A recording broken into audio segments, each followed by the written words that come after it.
宋丹丹小品说把大象装冰箱分几步，说3步呗，打开门装进去，关上门，大家都哈哈大笑。这个为什么笑呢？就是因为这个明摆的事儿。大家很简单，开门塞进去，关门。但是你想过一个问题没有？大象能塞进去吗？这很荒诞呀，荒诞到可笑。大家想想。今天很多人批评中国不低调，小平同志真正告诫我们。前2天小平同志诞辰120周年，很多文章都在歌颂小平同志的远见卓识，其中就有冷静观察、稳住阵脚、沉着应对、绝不当头等等。这是不是好的建议？当然是很好的建议。但是小平同志说这话的时候和今天已经过去很长时间了，实际情况发生了变化。最大的变化，原来中国在这儿，现在中国在这儿。跟美国肩膀一般齐了。中国人民解放军的军力，就海军增量而言，超过美国了。我们以这么少的国防军费，美军感到很头疼了。当年来一个航母舰队，然后呢，中国人民解放军海军整个一筹莫展的一种情况，早已经不是过去了。那就是说，大象还能装冰箱吗？小象生起来装冰箱也挺困难。那时候还可以绝不当头，你现在长成庞然大物了，你还假装一个小 baby， 别人抱得起来吗？太平洋足够大。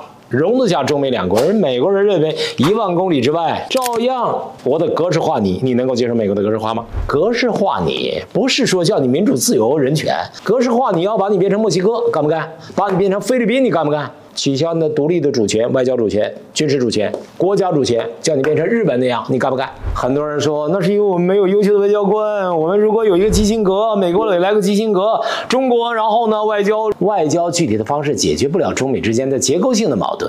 外交当然很重要，但是你天天扮演一个无害的小和平鸽，然后美国人对中国的政策就发生改变了，哪有这回事啊？美国总统国家安全事务助理这2天不是在北京吗？这是美国总统国家安全事务助理，时隔8年再次访华，也是沙利文他任内首次访华。沙利文这次来的所有的随员全部都会说中文，就是要真的沟通呀。中国人呢苦口婆心说中美要避免对抗冲突，关键你得遵守3个联合公报呀。2国为什么建交啊？有政治基础呀。政治基础就是第一，你得尊重中国的主权吧；第二，你得尊重中国领土完整吧；第三，你得尊重中国的政治制度和发展道路吧；还有，你起码得尊重中国人正当发展权利吧。连这个都不尊重，你骂祖宗，你掀桌子，你拿着黑洞洞的枪口对准我们，然后你嘴里还唱高调3不一无一4不一无，那中美关系怎么可能正常呢？这个世界的模式2战之后是美国人的领头建立起来的，这个结构是有利于你的。WTO 都是你们家建的，我们遵守所有的规则，我们汗珠子摔8瓣挣钱，你吃大瓣我吃小瓣。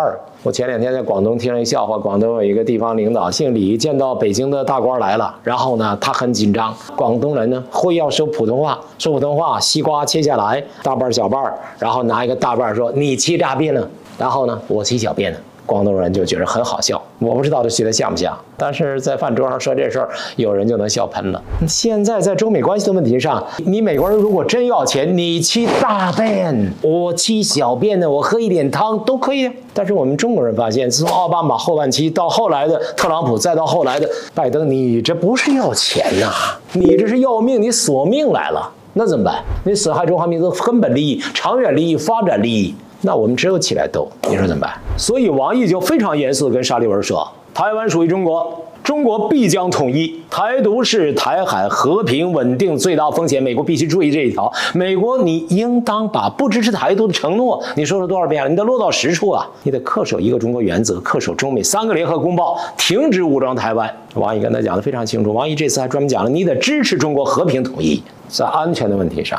王毅说各国的安全必须是共同的、综合的、合作的、可持续的。你们美国你得注意这事儿啊！本国的安全不能建立在他国不安全的基础之上。王毅在这儿没提俄乌战争的问题。俄乌战争的一个非常重要的原因，不就是因为你北约不断东扩5次，你把俄罗斯逼到墙角栏，然后拿刀对着他，那你一个喝了沃特嘎的一个男人被逼到墙角，你说他怎么办？你把你的安全建立在俄罗斯的不安全的基础之上，你拿个小刀在他胸口划来划去，捅他眼珠子，那大毛能不急眼吗？王毅说，国家安全要有明确边界，特别是在经济领域更要科学界定。